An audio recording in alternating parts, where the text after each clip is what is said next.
السلام عليكم. النهاردة هنعمل وصفة جديدة من وصفاتي. هنعمل الجمبري، هنعمله بطريقة أكبر المحلات بتتبيلة مميزة جدا وطعمه في منتهى الروعة. نبدأ على بركة الله. ده عند الجمبري عملنا فيه فتحة من الظهر وشدينا خط الرمل اللي فيه. بتعملي الفتحة بالمقص كده عادي وبتشدي الخط الرمل اللي جوه. بعد كده بنغسله كويس جدا ونتبله بشرايح الليمون. عندي تتبيلة الجمبري: توم وفلفل وطبعا شطة للي بيحب الشطة. هفرمهم في الكبة.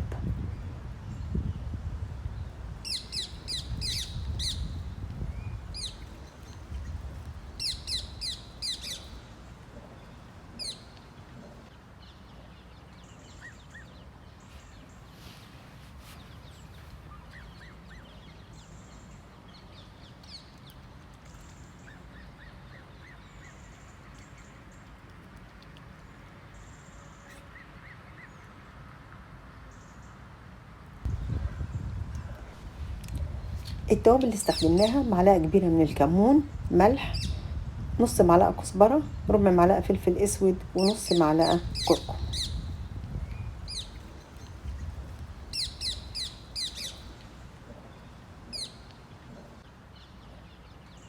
هقلب الملح والتوابل مع الثوم والفلفل. هضيف شوية من عصير الليمون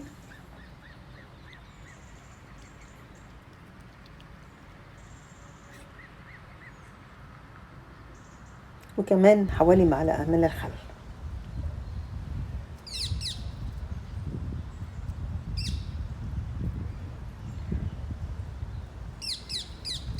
ومعلقتين من الزيت.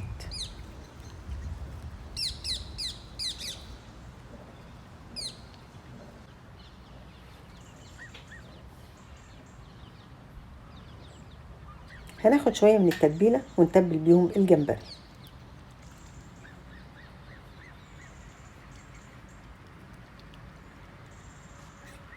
هقلب الجمبري في التتبيلة واغطي عليه واسيبه شوية في التتبيلة دي لحد ما اكمل بقية الوصفة. انا عايزة الجمبري يشرب من التتبيلة اللي احنا عملناها وياخد الطعم. هحط طاسة على النار واحط فيها شوية من الزيت. انا مقطعة البصل جوليان، دي بصلاية كبيرة.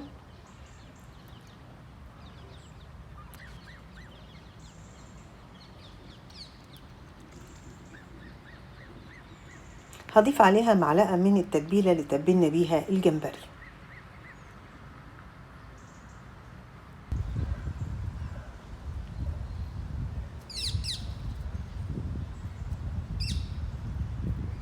وهسيبها تتشوح يا دوب تدبل كده. انا مش عايزة البصل تتحمر ولا التوم يتحمر، يا دوب يدبلوا. هضيف الجمبري بس هشيل منه شرايح الليمون اللي كنت متبلاه بيها.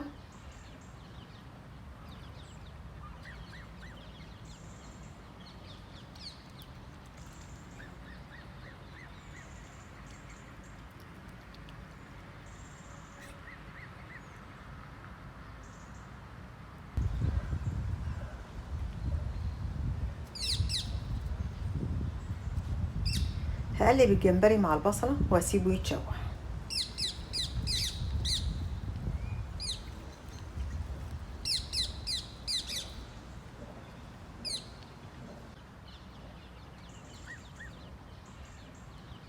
ما بياخدش وقت الجمبري في السوا، يا دوب يتشوح. بضيف له الخضار: الفلفل مقطع شرايح، فلفل الوان مقطع شرايح رفيعة.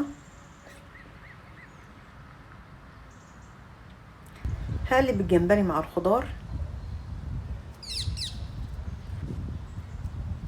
اسيبهم يتشوحوا مع بعض شويه ادي 3 4 دقايق كده.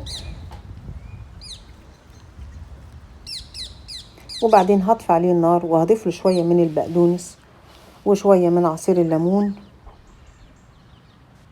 بجد ريحه الجمبري وريحه التتبيله بتاعته فظيعه، جميله جدا. اتمنى ان انتوا تجربوها ويا رب تعجبكم. وده شكل الطبق بتاعنا بعد ما غرفناه. قدمناه بالشكل ده. ودي كانت وصفتنا النهاردة، أتمنى أنها تعجبكم وتنور رضاكم. لو عجبكم الفيديو لايك وشير، وإلى اللقاء في فيديو آخر. السلام عليكم.